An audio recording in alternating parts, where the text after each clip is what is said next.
So this week, I'll be speaking to Michael Heflin. He is the CEO of Sensoron. Good afternoon, Michael. How are you? I'm doing great. It's good to have this conversation.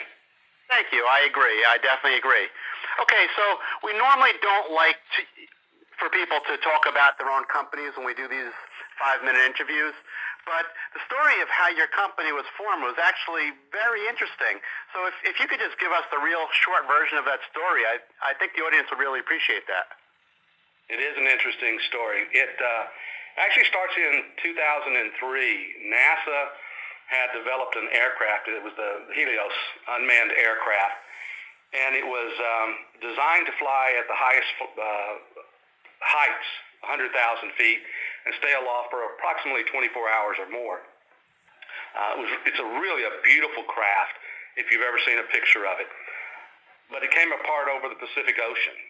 And that began a series of questions, obviously. How do you invest hundreds of millions of dollars, develop something that disintegrates in flight? And the core message, I believe, that NASA came up with was they simply had been innovated beyond their ability to test. That set off a group inside NASA to have a new mission. And that mission was specifically, how do we come up with technologies and processes that keep this from happening again in the future?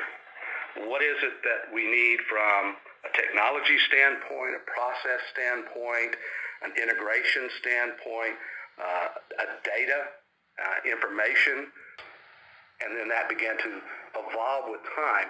Ultimately, they determined that they could have a platform, and the platform would give them a variety of types of both testing and process and data tools, all in the same piece of equipment.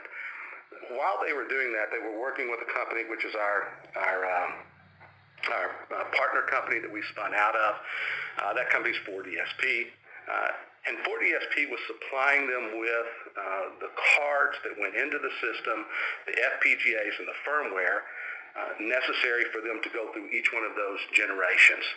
As they did that, they ran into another issue. And that issue eventually was, since they didn't want tens of sensors, but they wanted thousands of sensors, and they wanted thousands of sensors doing different things, and they wanted thousands of sensors doing different things at high speeds, and they wanted to be able to read it and understand it all at the same time. You can imagine the amount of data that they were pulling from these fibers.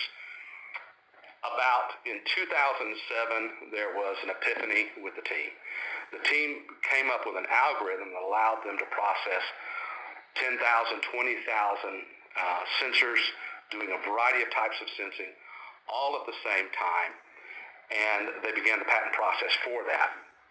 And during that time period, they approached 4DSP at that time, which is now Sensoron.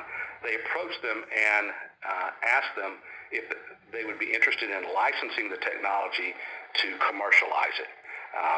They have done, and they continue to do, is go far beyond their original mission.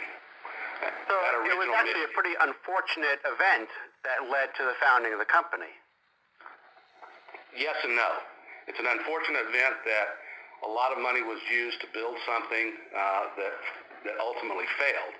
But like with all failures, there's opportunity for improvement.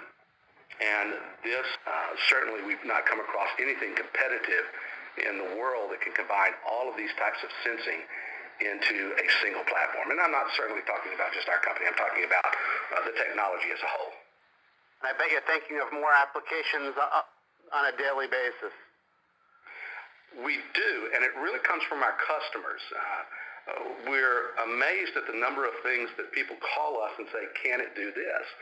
And since this level of technology is a platform that does strain and temperature and liquid level and 2D deflection and 3D shape sensing, and even with coatings on the fiber, they can react to environmental issues such as chemicals in the air or in the liquid they're in, or to magnets. There's so many applications that what we see as the future of this industry is that it is one of the pervasive technologies used in all things commercial sold.